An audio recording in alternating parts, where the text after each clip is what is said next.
دیکھیں سب سے پہلے تو ان کی حقیقت کو سمجھنا چاہیے. جو سول رائٹ کے چیمپئن بنتے ہیں, ہیومن رائٹس کے چیمپئن بنتے ہیں, فریڈم آف ایکسپریشن کی بات کرتے ہیں, یہ ایک نقطہ ہمیں سمجھنا ہے کہ یہ ان ملیٹنٹس کے ترجمان ہیں, یہ ان ملیٹنٹ آؤٹ فٹس کے کولیبریٹرز ہیں, یہ ان کے معاونین ہیں, یہ ان کی اعانت کرتے ہیں, یہ ان کا وہ چہرہ ہیں جو انہوں نے پولیٹیکل اور سوشل سپیس کریٹ کرنے کے لیے اور اپنے لیے اپنے گھناؤنا وائلنس جو ہے نا اس کو ریشنلائز کرنے کے لیے اور اس کی ایکسیپٹیبلٹی بنانے کے لیے رکھے ہوئے ہیں.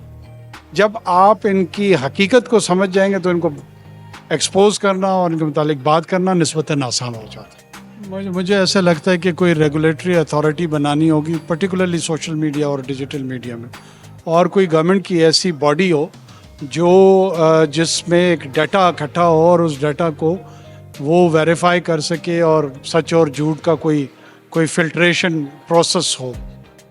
ظاہر ہے یہ سوشل میڈیا اور ڈیجیٹل میڈیا نیا ہے, نئی باڈیز کے متعلق کریٹو ہو کر لوگ سوچیں گے. اسی طرح کا کوئی سولوشن میرے خیال میں ایونچولی کرنا پڑے گا.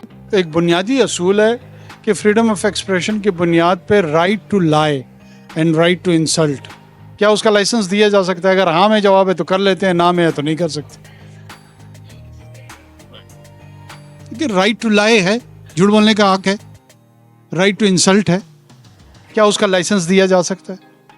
تو اس کو ڈسن کرنا ہوگا, اس کو دونوں کو پہلوؤں کو علیحدہ کرنا ہوگا اظہار سے.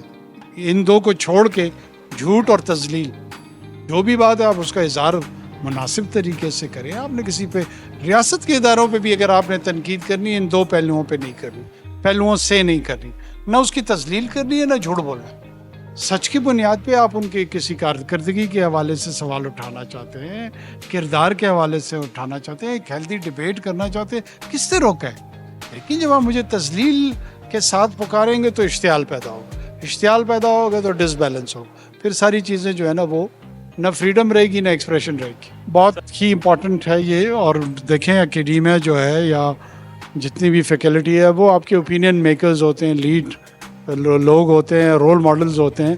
ان کے انگیجمنٹ مجھے خود بھی بڑا لطف آیا ان کے ساتھ انٹریکٹ کر کے, اور اس کو کنٹینیو ہونا چاہیے.